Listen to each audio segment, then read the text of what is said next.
worrying about the stuff that you cannot control, purely because there is nothing more important than purely just making it through the day, expecting yourself to make decisions quickly. You are very different to men, people pleasing and saying yes to everything. I just accepted that I'm gonna disappoint some people in this season.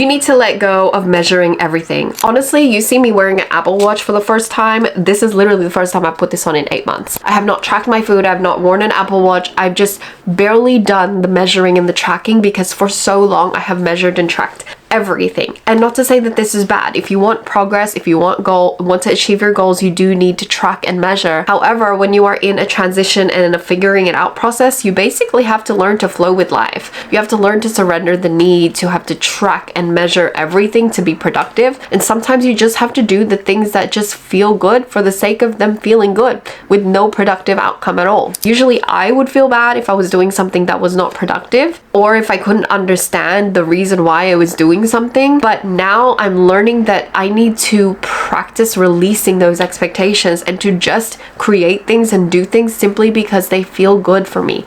They fill my cup. And as women, this is something that we're not taught to do. We're not taught to just do something that has no productive value. We're constantly taught to strive and earn. And so this is a huge liberating step for you if you can learn this and really release any expectation of yourself to need to be productive all the time. I've referenced this book so many times in my videos, but The Creative Act by Rick Rubin. When we are making things we love, our mission is complete.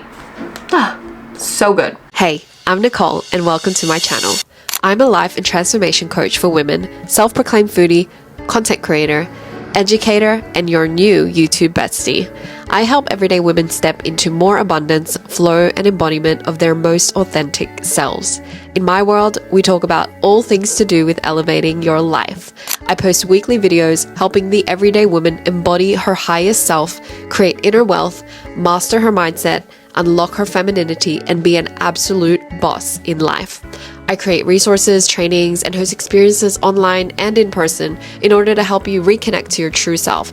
Not the one you think you need to be, but the one you were born to be, so you can reclaim your power and amplify your voice to lead, love, and create as a woman.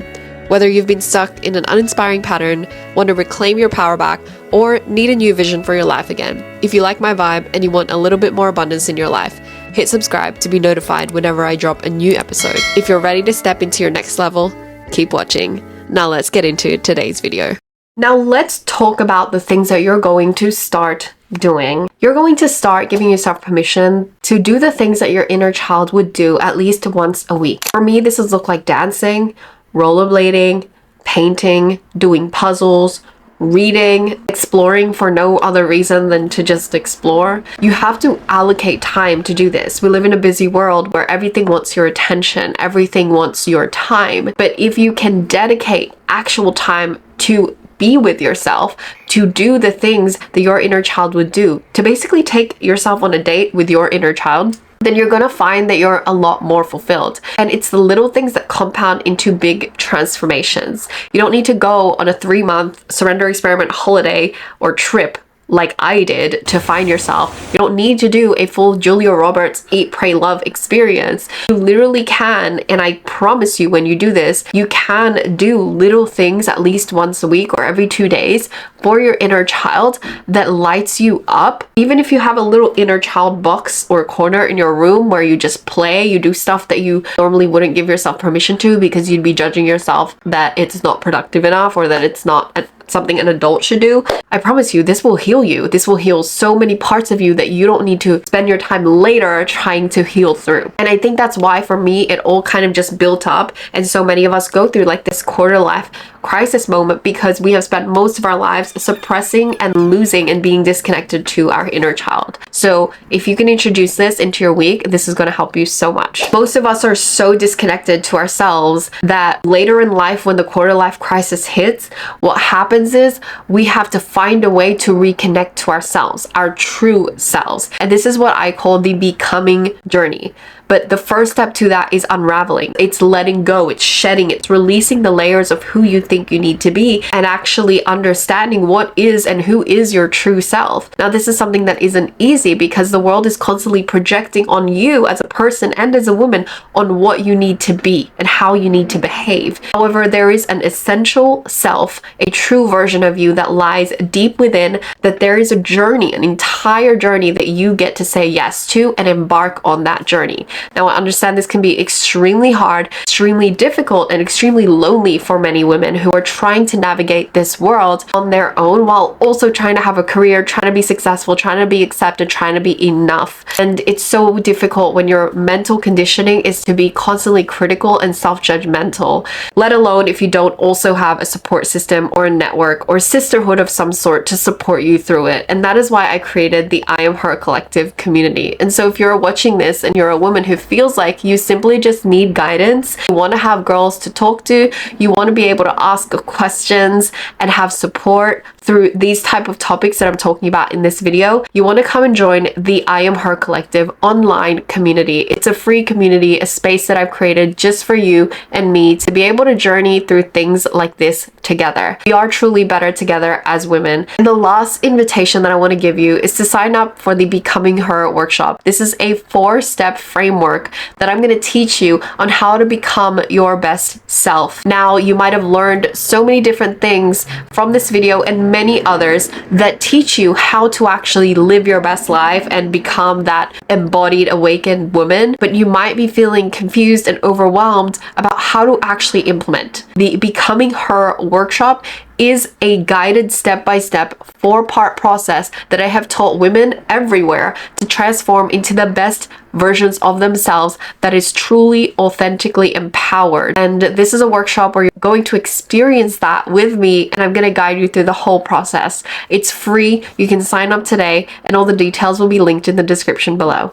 Another thing you're going to start doing is finding ways to fill your cup and to re-energize yourself in a way that is not substituted with things that are not natural. Like, I mean, not that caffeine is not natural, but let's say having caffeine in the afternoon when you have a crash, or when you are not sure what you're thinking or you're bored, then you feed yourself with food, you binge. There are many ways to bring yourself back into a regulated state and to get your energy back. And a lot of the time we're doing unconscious habitual things that we've been doing our whole lives, and you actually get to change the way that you re-energize yourself. Maybe instead of reaching for the coffee at the afternoon, or instead of binge drinking or eating, I want you to ask yourself, make the connection. What is it that I'm trying to fill here? If the void that I'm trying to fill is that I want to actually be energized, how else could I energize myself? Maybe I could go stand outside and get some fresh air. Maybe I can look away from the screens for a little while, for half an hour. Maybe I can go for a quick run or jump up and down or dance.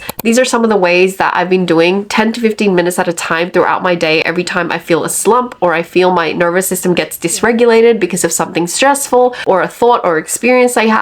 And this always without fail helps me get back on track. It's a far more sustainable, more natural way to actually connect with yourself, and it really does feel like you're serving yourself rather than just trying to cope your way through the day. Another thing you can start doing is experimenting with what does and doesn't feel good. When you're reinventing yourself and navigating through what life gets to look like at this point in your journey, you get to fully change the rules. It might be weird to start wearing different colors or to start expressing yourself in certain ways, to start doing things like taking up hobbies that you've never taken up before, and it might shock your friends or your partner and they might be like, that's not you, but it's okay. You can give yourself permission to experiment because you don't have to stick to the same script and you don't have to keep doing things the way that you're used to. If you want to truly make a change, you've got to start going in a direction that you've never been before, and a lot of people are going to have opinions about that. Let them have their opinions and give yourself reasons why you need to, why you must make these changes,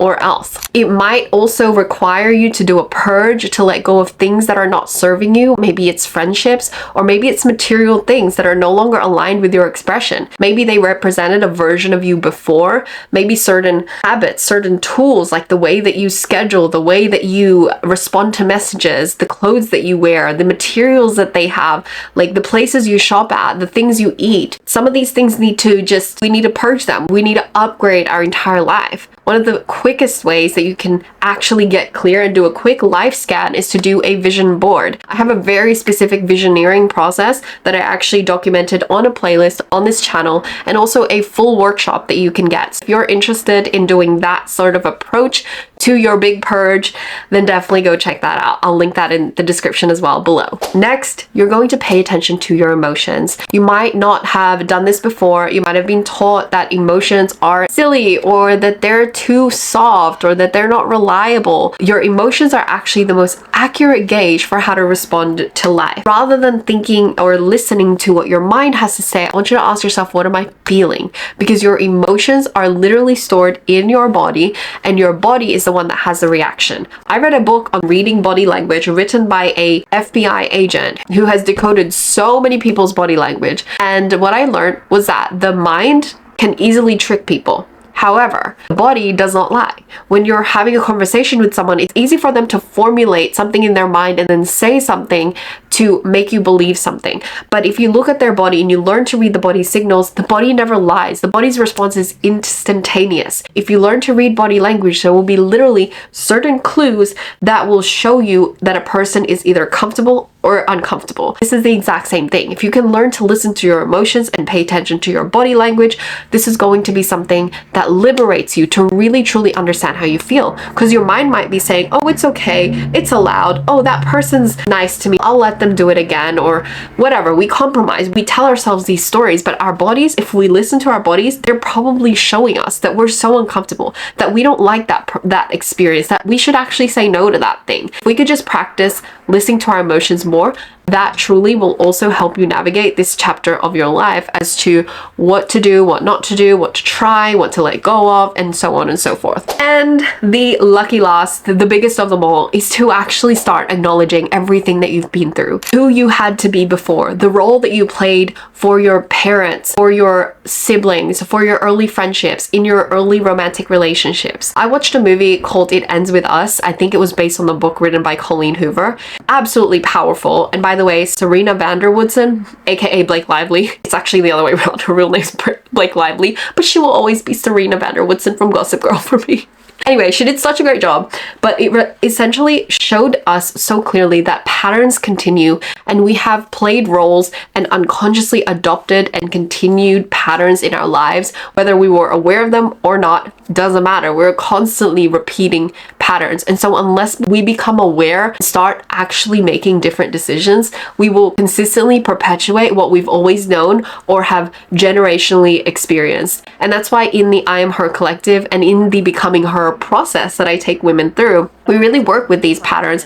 We uncover generational traumas. We uncover these belief systems that keep us doing the things that we say we don't want to do, and yet we keep finding ourselves doing those exact things or in the same situations again and again and again. If you truly want to elevate your life and you want to navigate your Becoming Her process, especially through a quarter life crisis, you have to learn that your past is going to play a huge role in liberating you in the present moment for your future. Because if you don't acknowledge what you've been through and everything you had to be and the roles that you used to play, and you just think of like positive things and you try to affirm your way to good things in the future, it's going to be twice as hard as if you actually acknowledge what you're working with. If you recognize that there are parts of you that might be broken, fragmented, wounded, left behind, abandoned, then you get to bring those into the light and work with the integrated version of those things rather than trying to suppress them and hide them. You cannot hide from yourself. Those patterns, those beliefs are always going to come up and bite you in the butt unless you deal with them.